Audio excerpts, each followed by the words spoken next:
PNB housing finance के MD and CEO Girish जी हमारे साथ जुड़े। गिरीश जी बहुत बहुत स्वागत है आपका। और नंबर हेडलाइन नंबर्स काफ़ी इम्प्रेसिव देखने को लग रहे हैं यहाँ पे, और जो नेट इनकम है उसमें भी वाई देखें तो करीब 30% की ग्रोथ है। प्रॉफिट में भी ऑपरेटिंग आपका देखें तो अच्छी खासी ग्रोथ देखने को मिल रही है। यहाँ पे 12-13% वाई है और इतनी ही लगभग क्वार्टर ऑन क्वार्टर देखने को मिल रही है।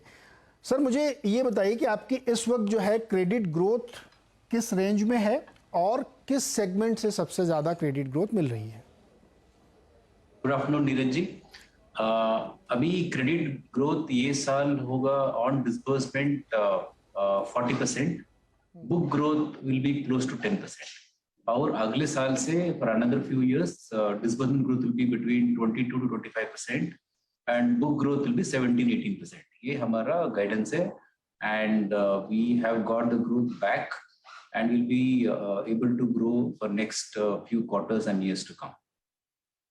तो गिरीश मैंने पूछा किस किस सेगमेंट से ज़्यादा आ रही है, किस तरीके के जो क्लाइंट हैं ज़्यादा ले रहे हैं? जैसे सेल्फ एम्प्लॉयड वाले में काफ़ी कमज़ोरी देखने को मिल रही है। एक्चुअली हमारा पोर्टफोलियो अभी रिटेल का 52,000 करोड़ है, इसमें 49,000 करोड़ नॉन अफोर्डेबल सेगमेंट में है और 3,000 करोड़ अफोर्डेबल सेगमेंट में है। सो हमारा growth will come in from non affordable and to a large extent growth will also come in affordable. So affordable अभी बहुत कम है, पोर्टफोलियो में ओनली 3,000 करोड़ है, which is about hardly it's less than 10%.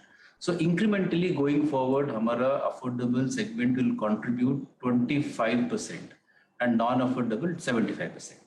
So हमारा growth आएगा दोनों, but largely from affordable.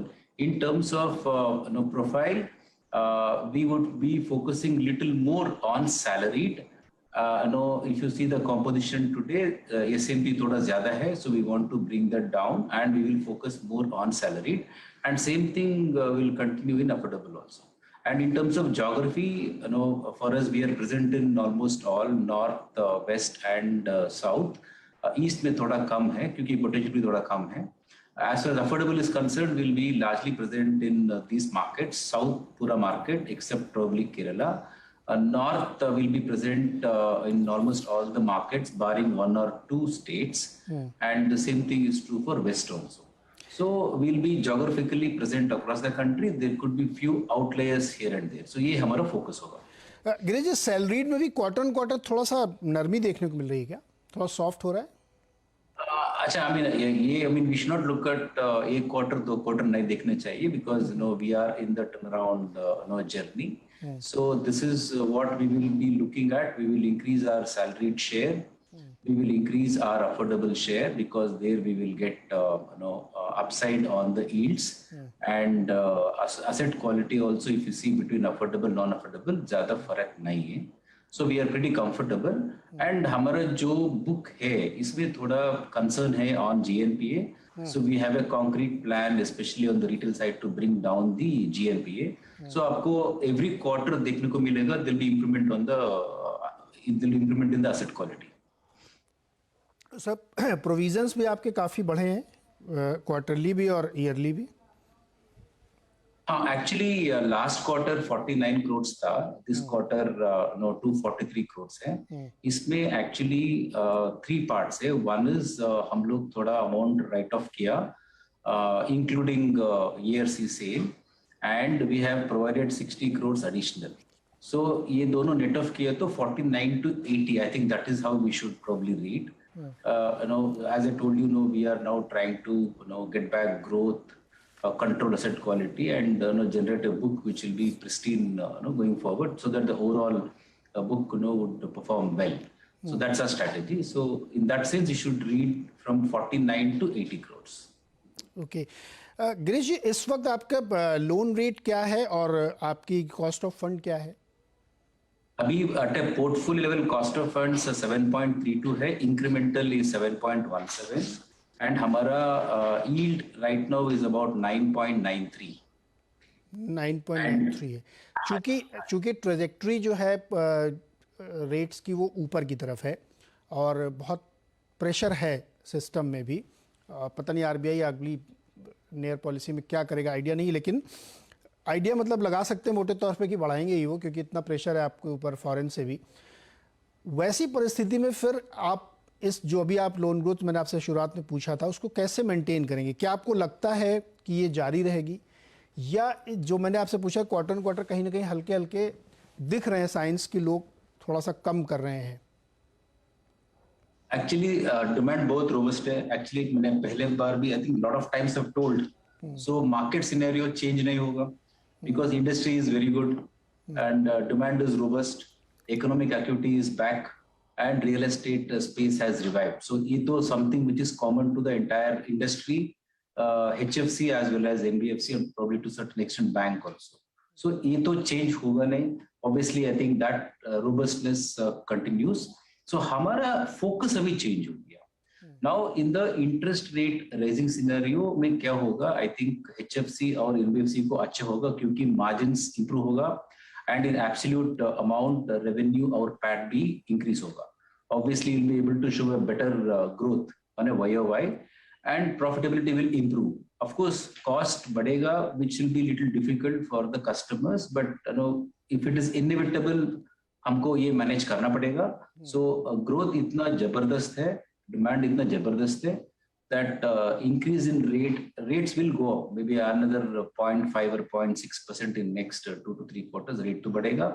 So उसको industry has to manage, हम लोग manage करना पड़ेगा and we will manage. So keeping all those things in mind, you know, our focus is very clearly on growth, asset quality. When I say asset quality, ये दो चीज भी होगा. One is incremental book हम लोग जो build करेगा उसको ऊपर asset quality has to be pristine, delinquency has to be lower. दूसरा हमारा जो portfolio है retail और corporate, उसमें भी you know we are working to bring down GNPA. So growth with good asset quality and profitability with high liquidity, ये हमारा मंत्र है।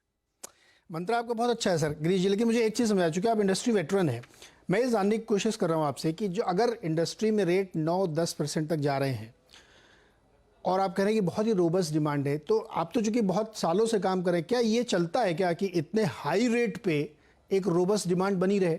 जैसे कि हम ये एक्सपेक्ट कर रहे हैं कि 7%, 7.5% की GDP ग्रोथ भी हो, 7.5% का बॉन्ड यील्ड भी चलता रहे, इन्फ्लेशन भी 7.5% चलता रहे, ये सब कुछ एक साथ चल सकता है क्या?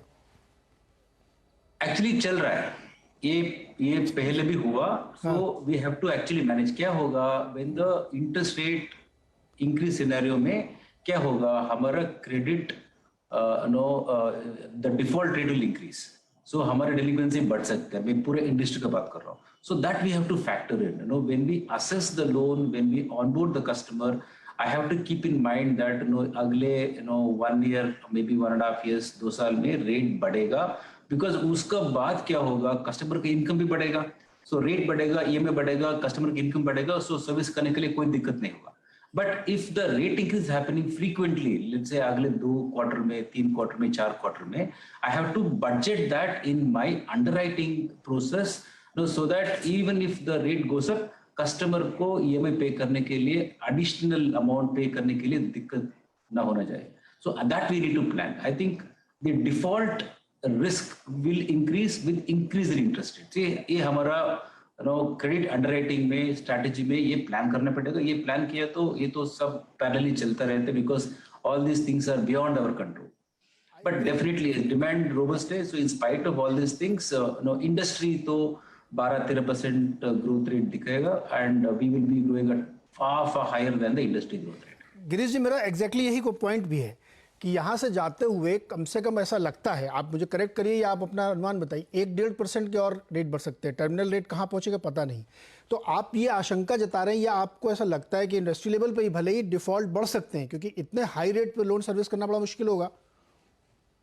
See, पिछले भी whenever the rates have gone up, default rate increase हुआ है, but lot of companies they have managed. Actually क्या होगा, आपने शायद if you have onboarded the customer 2 साल पहले, 3 साल पहले and performing account है, उधर दिक्कत ना होगा। Last 1 year से आपने जो book build किया, rate increase हुआ and suppose you have done an assessment at the brim, and if the rate goes up, EMI बढ़ेगा, default rate increase होगा। So last 18 months का portfolio very closely monitor करना पड़ेगा when the interest rate is increasing. So ये strategy का part है, so we need to manage. But just to answer your question, if the interest rate goes up drastically, default rate will increase for the industry. एक और question है, last 1 year में या 1.5 year में या rather 6 month में जो loan disburse किए हैं आपने, खास मैं आपसे ही पूछ रहा हूँ, उसमें आपको लगता है कि कुछ परसेंटेज 20%, 30%, 40% ऐसा लोन है जो रिस्क में आ सकता है? क्योंकि आपने वो पोर्टफोलियो उसका, जिसको लोन दिया होगा उसको बहुत अच्छे से असेस किया होगा, उसकी क्रेडिट वर्दीनेस देखी होगी, तमाम चीज़ें देखी होंगी, तो आप चूंकि मान रहे हैं कि जो लास्ट 1 ईयर में लोन गया वहां पे डिफॉल्ट हो सकता है। सी डिफॉल्ट तो डेफिनेटली हो सकता है। Actually last 1 year, last 2 years जितना भी जिसका कंपनी को whether it is PNB housing और किसी और कंपनी हो, डिफॉल्ट तो हो सकते हैं। वो डिफॉल्ट को क्या परसेंटेज होगा, ए बी हमारा जो एनपीए पूल का what is that recovery I will be able to do. So हमारा जो फ्लो होगा that should be always lesser than the amount I am going to recover. ये as long as we are able to manage this, I don't think so we need to really worry about. Rate तो increase हुआ but at this point in time probably I don't think so, it's an alarm bell. Maybe if the rate goes up drastically from now in next 3 to 4 quarters, then शायद probably आप जो बोल रहे हो वो हो सकते हैं, बट ये भी मैनेज करना पड़ेगा and lot of companies do manage because this is। वो तो बिल्कुल सही बात है कि आप उसको मैनेज करेंगे और आप लोग बहुत ही कैपेबल लोग हैं, आप उसको आराम से मैनेज कर भी सकते हैं। मैं तो सिर्फ एक मेंटल प्रोविजन पूछ रहा था कि कितना मेंटली आप लोग प्रोविजन करके चलते हैं कि इसमें अच्छा 20% लोन डिफॉल्ट हो सकता है। See, we are adequately covered. We are adequately covered. हमारा प्री डेलिंक्वेंसी मैनेजमेंट है and therefore we see that, see actually क्या हुआ, कोविड का वजह से थोड़ा डेलिंक्वेंसी बढ़ गया, right? And this is true with across the industry with companies. So उसको हम लोग थोड़ा मैनेज करना पड़ेगा and we are managing, which is why I told going forward every quarter you will see improvement in GNPA both on retail and corporate. थोड़ा time लगेगा but even there you will see an improvement. But talking about the default rate increasing because of increase in interest rate is something which we need to manage at different points in time over the entire life cycle of the customer. So this is something which is not new. पहले 14% था, 15% था, 16% था interest rate. बाद में it came down to as low as 6.757%, immediately after COVID in the last quarter of 2021. So we have seen both. So portfolio management का ये strategy होता है and we need to constantly keep managing this. एक last question छोटा सा, कहां तक जा सकता है रेट, टर्मिनल रेट कहां तक हो सकता है? अरे बहुत अपॉर्चुनिटी है। हाँ, नॉन अफोर्डेबल में भी अपॉर्चुनिटी है, अफोर्डेबल में और ज्यादा अपॉर्चुनिटी है। आज का तारीख में अफोर्डेबल में certain companies are able to build book at about 12%, 13% and there are some companies even more than 13%। So opportunity जबरदस्त है, सब जगह है। It all depends on company का जो रिस्क प्रोफाइल है उसका अंदर बैठना चाहिए। So they will decide what should be their yield margin depending on the cost. Okay. तो सेफली मैं ये कह सकता हूँ गिरीश जी कि रोबस्ट डिमांड है और बहुत अच्छी अपॉर्चुनिटीज हैं अक्रॉस द बोर्ड, लेकिन उसके साथ साथ रिस्क भी बढ़ता जा रहा है क्योंकि राइजिंग इंटरेस्ट रेट सिनेरियो में ऐसा होता है और आप लोग उसको मैनेज कर लेंगे, ऐसी आपको उम्मीद है, राइट सर? यही है पूरे इंटरव्यू का नेक्स्ट। एब्सोल्युटली बैंग ऑन जी गिरीश जी, बहुत बहुत शुक्रिया हमारे साथ जुड़ने के लिए। पीएनबी हाउसिंग फाइनेंस नंबर अच्छे हैं, बेहतर है, लेकिन बढ़ते हुए इंटरेस्ट रेट के साथ आगे जाते हुए रिस्क हो सकता है कि डिफॉल्ट्स हों, क्योंकि इतने ऊंचे ब्याज दरों की लोन को सर्विस करना कहीं कहीं डिफिकल्ट हो सकता है। मैं आपको और एक पर्सपेक्टिव देता हूं। जी जी बोलिए बोलिए। राइजिंग इंटरेस्ट रेट सिनेरियो में यील्ड्स बढ़ेगा, प्रॉफिटेबिलिटी बढ़ेगा, so any increase in default rate also you can cover। लेकिन बिजनेस कम होगा सर, बिजनेस भी कम नहीं होगा, गिरेगा, फिर बिजनेस थोड़ा होगा बट डिमांड इतना जबरदस्त है। See we have not see today so many banks have agreed sir. देखिए एनआईएम तो डेफिनेटली बढ़ेगा, आप लोगों का मार्जिन इंप्रूव होगा, बहुत बढ़िया से होगा, इसमें कोई शक नहीं, लेकिन फिर उसी के साथ वो भी एक कंट्रोल आता है कि सब क्रेडिट ग्रोथ भी थोड़ी सी नरम होगी, थोड़ा मॉडरेट होगा। हाँ, बैंक लेवल पे आपको प्रॉफिट बनाएंगे आप, इसमें कोई शक नहीं है, लेकिन वो ग्रोथ कहीं ना कहीं कॉम्प्रोमाइज होगी। होपफुली ना हो, हम लोग उम्मीद करते हैं कि ऐसा नहीं होना चाहिए, लेकिन चूंकि जो सिनेरियो बन रहा है उसमें हमारे आपके हाथ बंधे हुए हैं, आरबीआई के भी हाथ बंधे हुए, वो भी कुछ नहीं कर सकते। करेंसी हेज करनी है तो रेट बढ़ाने ही पड़ेंगे आपको। बहुत बहुत शुक्रिया गिरीश साहब समझने के लिए। तो पीएनबी हाउसिंग के मैनेजमेंट से हमने बातचीत की, काफ़ी तस्वीर उन्होंने समझाई हमें, इंडस्ट्री वाइज भी और बैंक वाइज भी। स्टॉक 445 रुपये 45 पैसे पे इस वक्त ट्रेड कर रहा है।